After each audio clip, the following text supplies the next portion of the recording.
these ways to stay cool, you might be getting amped up to spend some more time outdoors. But in certain places, that can make us more vulnerable to an attack. Joining me now is Nick Chamberlain, a 10th degree black belt and one of the go-to resources for the police, the Dallas Police Department. Thank you for joining me. Thank you, Alana, for having us. All right, this is a 10th degree. I've actually never heard of that. Well, how many years does it take to be a 10th degree? It takes about 30 or 40 years, and what it usually represents is that you've made a commitment to give back to the martial arts and the community. So that's what we're here for. Yeah, and thank you for doing that. And so let's discuss something, a term that we hear often, stranger danger, and we usually relate that to kids, but this is something that adults should be aware of as well. Yes, it's often not the stranger that comes in and causes the problem, but the person that you know.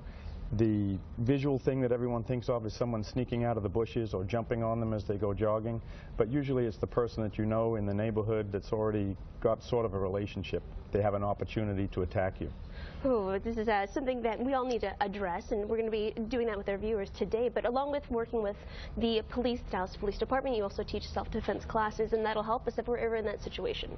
We do. We run programming for adults as well as children, and this weekend we're doing a stranger danger for kids to help parents understand the risks that their children are exposed to, and also an adult program to help with the community.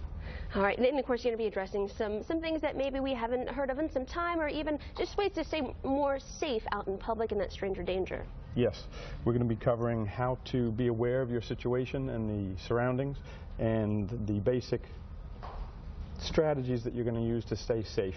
All right, let's start right now. We can teach everybody at home a little bit. Teach me a basic move to do self-defense. Okay, so I brought some bad guys with me, some attackers. So he's going to show a basic attack from the front. This is one of my bad guys. Okay. So usually women especially are afraid with long hair like this of a bad guy coming to grab them. So the first thing everyone's afraid of is, how do I escape from this attack from here? One of the things we're teaching people is it's not the attack that you have to worry about, but the bad guy. So instead of struggling to escape from this, I'm actually going to be trying to cause damage on my opponent. Okay. So I'm going to be using whatever I can to attack him: hands to the eyes, strike to the throat, kick or strike to the groin or to the knees. So for a front attack, you have your weapons up in front of you already. I see. I think, obviously, I would think I need to get this man away from me, but I need to hit everything right here. You need to hit everything first, and then create enough space to get out and run. What if he approaches you from behind? If this guy comes at me from behind, then again, people are trying to escape from here, and that's not what you want to be doing. What you need to do is create space. So from here, I can use my head to strike back. I can use my hands to strike back to the groin, and then I'm going to switch in so that I can use my knees and again create space so that I can escape and get out of there. You right down there?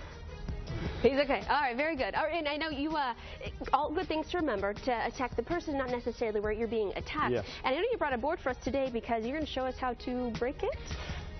I'm going to show you how to break it. Okay, so let's break a board this morning. Now, I can break it, right? Yes, you can. If you can give me a high five, you can break this. So one of the things that we're teaching women is that it's not how strong they are, but just some basic techniques. So if you have follow-through and some power, then you can strike and cause enough damage to escape from the situation.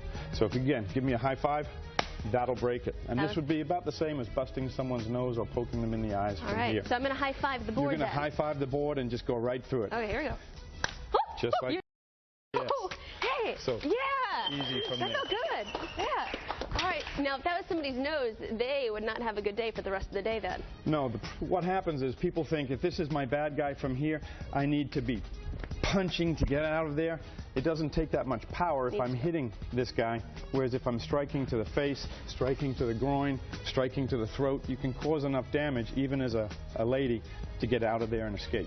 All good information, and you sharing that with us might actually help somebody who's watching GMT right now. So thank you so much. I'm going to leave you with some more information on your self-defense class. You can email info@dallaskenpo.com for more information about this weekend's free women's self-defense workshop and kids stranger danger workshop, or call the number on your screen. It's 214-351-5367.